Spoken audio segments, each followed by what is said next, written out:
नमस्कार। स्वागत है आपका अपने study YouTube channel success factory में। आज 11 जुलाई 2022 है और 11 जुलाई से बनने वाली एजुकेशनल न्यूज़ लेके मैं हाजिर हूँ, आपका दोस्त। खबरें आपके काम की, भर्ती परीक्षा परिणाम की सेशन में। प्राथमिक विद्यालयों को जल्द मिलेंगे टैबलेट। तबादले और भर्ती प्रक्रिया मुख्यमंत्री जी की सहमति से। हर एक ज़िले में होगा एक कंपोजिट विद्यालय। प्राथमिक विद्यालयों के कायाकल्प का मिशन जारी। यूपी पीसीएस के इंटरव्यू में होगा परिवर्तन। चलिए जान लेते हैं खबरें विस्तार से। सबसे पहली खबर है, हर प्राथमिक विद्यालय को जल्द मिलेंगे 2 टैबलेट। संदीप जी, माननीय बेसिक शिक्षा मंत्री उत्तर प्रदेश सरकार ने कल एक कॉन्फ्रेंस करी है जिसमें बताया है कि डिजिटल लर्निंग को बढ़ावा देने के लिए बेसिक शिक्षा परिषद के प्राथमिक विद्यालयों को जल्द ही 2 टैबलेट दिए जाएंगे।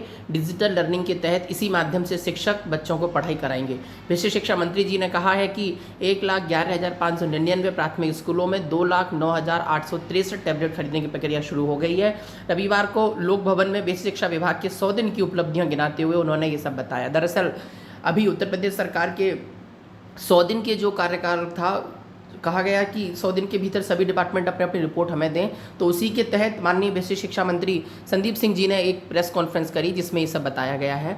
और बच्चों को कॉपी पेन पेंसिल वाली खबर मैं बता चुका हूँ, 100 रुपये अलग से आएंगे इस बार बच्चों के खाते में। कैशलेस बीमा में पुत्र पुत्री माता पिता व एक और सदस्य को मिलेगा लाभ। शिक्षा मित्रों, अनुदेशकों, शिक्षकों, परिषदीय विद्यालयों के जो कर्मचारी हैं, ये उनके लिए एक कैशलेस जो बीमा पॉलिसी बनाई गई है उसके लाभ गिनाए गए हैं। चलिए अगली खबर जान लेते हैं। अगली खबर संबंधित है, मुख्यमंत्री की स्वीकृति पर होंगे तबादले, ज़रूरत पर होगी भर्ती। माननीय शिक्षा मंत्री, माफ कीजिएगा, बेसिक शिक्षा मंत्री जी ने कहा है कि परिषदीय विद्यालयों के शिक्षकों के तबादले को लेकर अभी स्थिति स्पष्ट नहीं है।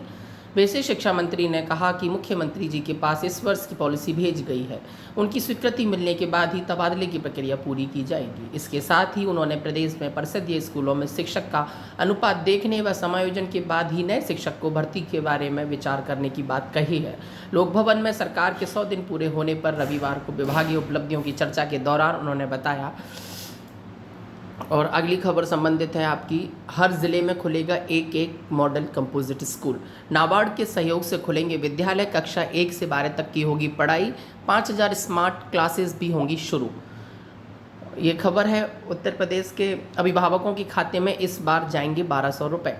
प्रदेश के नाबार्ड में सहयोग से अगले 4 साल में हर ज़िले में एक मॉडल कंपोजिट स्कूल खोला जाएगा। इसमें कक्षा 1 से 12 तक की पढ़ाई होगी। साथ ही अभ्युदय कंपोजिट स्कूल खोले जाएंगे व 5,000 स्मार्ट क्लासेस भी नाबार्ड के सहयोग से शुरू होंगी। इस समय प्रदेश के परिषदीय स्कूलों में 12,000 स्मार्ट क्लासेस चल रही हैं।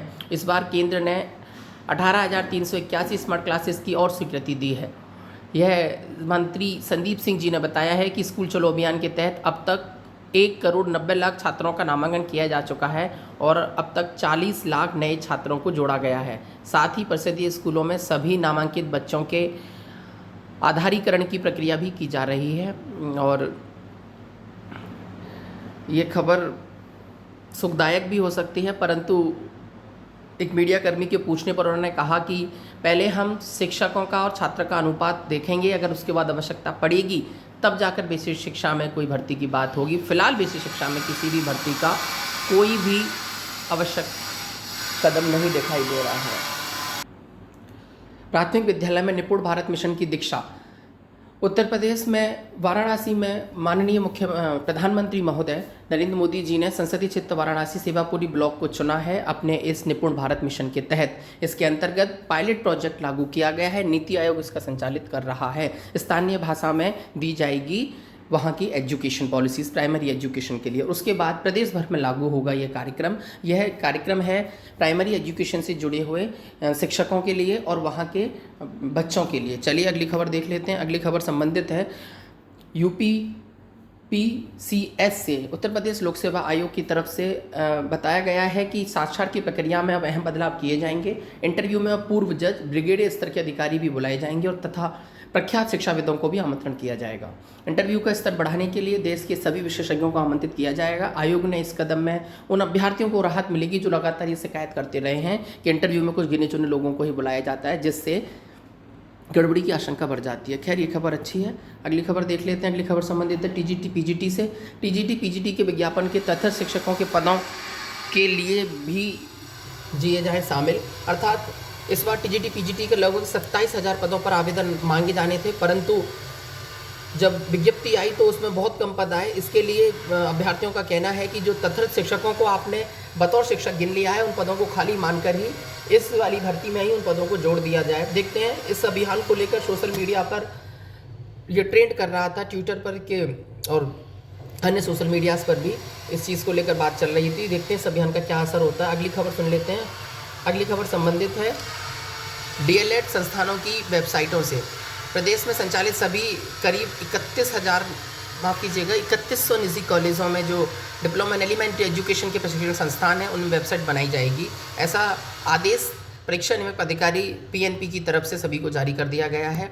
बस आज का सेशन खबरें आपके काम की भर्ती परीक्षा परिणाम की यही समाप्त होता है। अगर कोई भी खबर आपके काम की हो तो प्लीज़ हमारी वीडियोज़ को लाइक करें और ज़्यादा से ज़्यादा लोगों का शेयर करें, ताकि सब तक ऐसी खबरें पहुँचें और उनका काम आसान हो जाए। धन्यवाद।